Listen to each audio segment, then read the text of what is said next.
एक है कि बाबा का प्रश्न है, महाराज जी आपके चरणों में कोटि कोटि प्रणाम।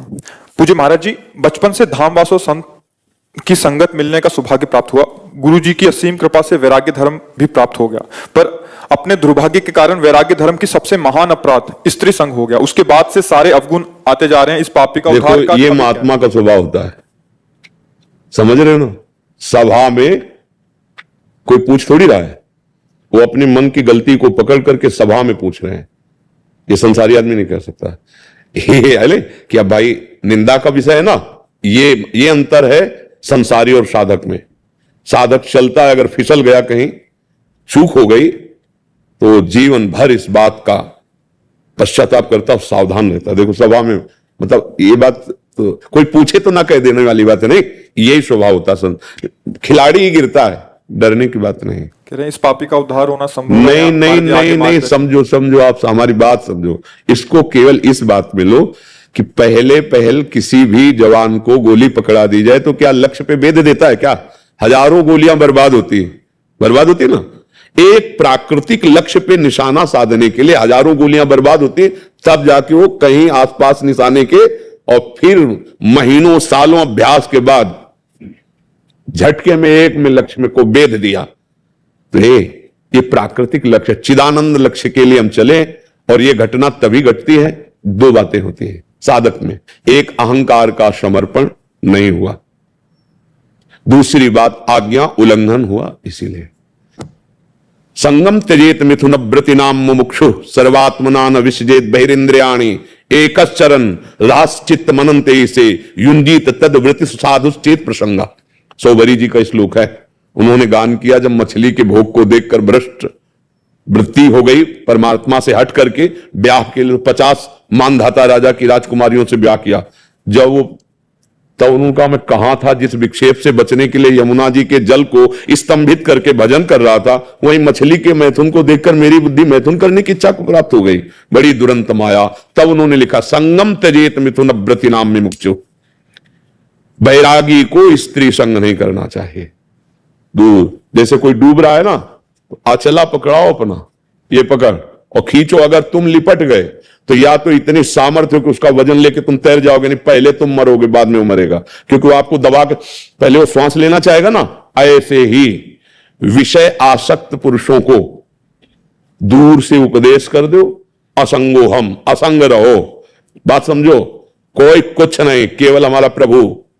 माता हो, बहन हो, सब में अपने प्रभु को दूरी। तस्मात् शास्त्रम प्रमाणम ते कार्याकार्यो व्यवस्थित हो। यदि हमें लगता है कि इनके संग से हमारा मन इनके प्रति गलत भाव करेगा, चरणों प्रणाम, दूरी। बात भी नहीं, कोई उत्तर नहीं, कोई संबंध नहीं। या तो सिद्ध पुरुष हो तो सवाल ही नहीं उठता, वो सब में अपना भगवान देखता है, और साधक है तो वो सिद्ध बनने के लिए चला है। तो शास्त्र आज्ञा है परस्पर संयोग से बचने के लिए दूरी बना के रखे। और मोबाइल ऐसी भगवान की माया की रचना है कि किसी से मिलने की जरूरत नहीं है। आप मोबाइल में यदि कुदृश्य देखने लगे, अब आप बच नहीं सकते, चाहे जो कोई हो, आपको क्रिया में उतरना पड़ेगा। क्योंकि जो देखा जाता है, सुना जाता है, बोला जाता है, वही मनन होता है, जो मनन होता है वही क्रिया में उतर जाता है।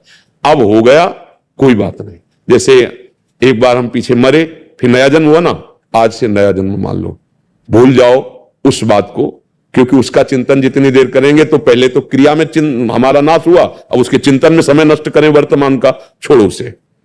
और जो गुरुमंत्र मिला है, जो नाम मिला है उसको, और जहां से गलती हुई है उस दरवाजे में तो कभी नहीं दिखाई देना, मतलब किसी भी तरह से आस पास उस गलती वाले क्षेत्र में नहीं होना चाहिए, नहीं बच पाओगे। एक बार जो इस दलदल में उतर गया तो कोई सिद्ध ही महापुरुष निकाल दे तो निकाल दे, नहीं तो ये जैसे दलदल में फंसे आदमी की ताकत नहीं निकल सके, वो जितना कोशिश करेगा उतने और धंसता चला जाएगा। तो एक काम भोगी वासना एक ऐसी दलदल है कि बड़े बड़े इसमें वीर फंस गए और घुटने टेक दिए। अगर निकाल सकता है तो सदगुरु जो जीवन मुक्त है, या भगवान। तो भगवान की कृपा भी आपके ऊपर है कि आप अभी अपने मार्ग में हो और बहुत पवित्र हृदय के हो, क्योंकि आपने प्रमाणित किया अपनी बात का। अब जिससे गलत संबंध हुआ, कभी आस पास मत पटकने देना, या आप ना पटकना। और दूसरी बात, जिस गलती से हुआ, क्यों आपने संबंध बनाया? जब बैरागी हो, दूर दूर का हिसाब का किताब है, दूर आप अपना भिक्षा लिया, भजन कर रहे हैं। अच्छा, ये प्रवचन करना, उपदेश देना, ये सही पूछो तो सिद्धों का कार्य है। भुना हुआ चना और बिना भुना हुआ चना साथ ही रख दो, एक जैसा नजर आएगा, लेकिन भुने हुए चने में चाहे जितना खाद पानी लगा दो अंकुरण नहीं होने वाला। ऊसर बरसई तृण नहीं जामा, संत हृदय जिम उपज न कामा। जैसे ऊसर में चाहे जितना खाद पानी बो दो तिनका नहीं जगेगा, ऐसे ही संतों के हृदय में चाहे जितना विषय सामग्री हो भोगने की इच्छा नहीं होगी। पर सही बात यह है कि हम लोगों ने अभी लक्ष्य बनाया ही नहीं। प्रिया प्रीतम प्रभु, नहीं भैया, आप निकलो मांस वाली दुकान से, तुम्हारा मन होगा खरीदने का? अगर कभी नहीं खाते हो सच्चाई से, मान लो आप ही जैसे हो, आपके सामने मांस रखा जाए, आप खाओगे? नहीं खाओगे। शराब की बोतल नहीं, तो फिर बेविचार कैसे हो गया? मतलब अपने सब उसी में सम्मिलित है, आपको ये नई चीज नहीं हो। पूरी सृष्टि में इसी का एक राज्य है काम का, किसी को भी रौंद सकता है।